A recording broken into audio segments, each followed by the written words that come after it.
ចូលចងចាំថាអ្នកត្រូវតែប្រព្រឹត្តចំពោះមនុស្សអមតៈដោយការគោរពចំពោះព្រះជាម្ចាស់ខ្ញុំនឹងចងចាំ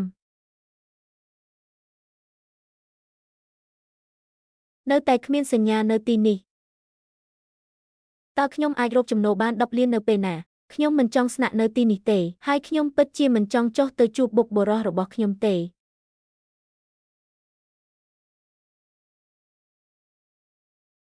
ស្វាគមន៍តើខ្ញុំអាចយកអ្វីសម្រាប់អ្នកបានស្រស់ស្អាតណាស់សម្រាប់ស្ត្រីល្បីស្លាប់ម្នាក់ដើម្បីមើលសម្រស់អមតៈរបស់អ្នកគឺជាពរជ័យនៃជីវិតទាំង3សម្រស់អមតៈដែល Rich Merchant ពីមុនក៏ចាត់ទុកខ្ញុំថាជាអមតៈដែរស្ត្រីម្នាក់នេះក៏គិតថាខ្ញុំជាអមតៈដែរមើលទៅដូចជាបុគ្គលិកលក្ខណៈអមតៈរបស់ខ្ញុំនៅតែរឹងមាំ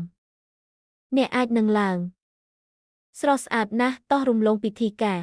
គ្រាន់តែប្រាប់ខ្ញុំពីអ្វីដែលអ្នកចង់ទិញស្ត្រីម្នាក់នេះស្លៀកពាក់យ៉ាងប្រណិតនាងប្រកាសជាមានទ្រព្យសម្បត្តិច្រើនខ្ញុំត្រូវការឲ្យនាងដើរទិញអីវ៉ាន់ឲ្យគេលក់អ្វីលោកម្ចាស់មិនមែនសម្រាប់ស្ត្រីល្បីស្លាប់ទិញទេខ្ញុំសូមតែក្តីមេត្តាករុណាពីលោកម្ចាស់សូមជួយសង្គ្រោះកូនស្រីតូចរបស់ខ្ញុំផងជួយសង្គ្រោះនរណាម្នាក់នេះមិនមែនជាមន្ទីរពេទ្យទេថ្មីនេះមានជំងឺផ្ដាសាយធ្ងន់ធ្ងរមួយបានកើតឡើងរាប់រយនាក់បានស្លាប់រួចហើយនៅក្នុងទីក្រុងកូនស្រីតូចរបស់ខ្ញុំក៏មិនត្រូវបានគេលើកលែងដែរគ្រុនក្តៅរបស់នាងមិនថយចុះទេជីវិតរបស់នាងស្ថិតក្នុងគ្រោះថ្នាក់ធ្ងន់ធ្ងរខ្ញុំឆ្ងល់ថាវាជាជំងឺប្រភេទអ្វីគ្រាន់តែផ្ដាសាយនិងគ្រុនផ្ដាសាយរងចាំនៅទីនេះ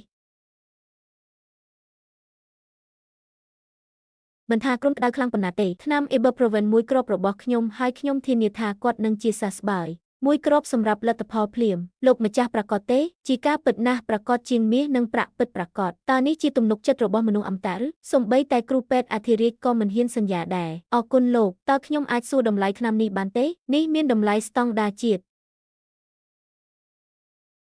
ការសង្គ្រោះជីវិតមានតម្លៃជាងការកសាងវត្ត7ជាន់អ្នកឧបត្ថម្ភគ្រាន់តែបង់ប្រាក់តាមអ្វីដែលអ្នកគិតថាយុត្តិធម៌អមតៈកំពុងផ្ដល់តម្រុយដល់ខ្ញុំតើការសាងសង់វត្ត7ជាន់ត្រូវចំណាយអស់ប៉ុន្មាននោះហើយជាចំនួនដែលខ្ញុំគួរផ្ដល់ឲ្យអមតៈវត្ត Grand Goals នៃ Jade Capital គឺជាវត្តដែលមាន7ជាន់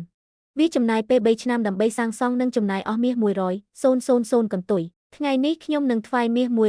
100,000 កន្ទុយដល់អមតៈអ្វីដែលខ្ញុំទើបតែបានបញ្ចេញឃ្លាដ៏ទាក់ទាញមួយហើយនាងពិតជាកំពុងចំណាយលុយឲ្យខ្ញុំសម្រាប់ថ្លៃសាងសង់វត្តមួយតើអ្នកស្រុកទាំងអស់សុទ្ធតែមានទ្រព្យសម្បត្តិច្រើនម្ល៉េះជាការប្រសើរណាស់វានឹងជាការឆ្លើយក្នុងការបដិសេធនេះជាក្រដាសប្រាក់សម្រាប់មាស100,000 កន្ទុយសូមលោកម្ចាស់ទទួលយកផង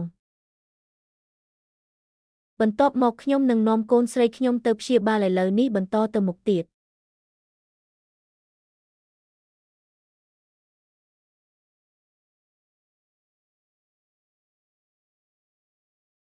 ប្រសិនបើគ្រុនក្តៅរបស់ព្រះនាងមិនថយចុះនៅថ្ងៃនេះខ្ញុំខ្លាចថា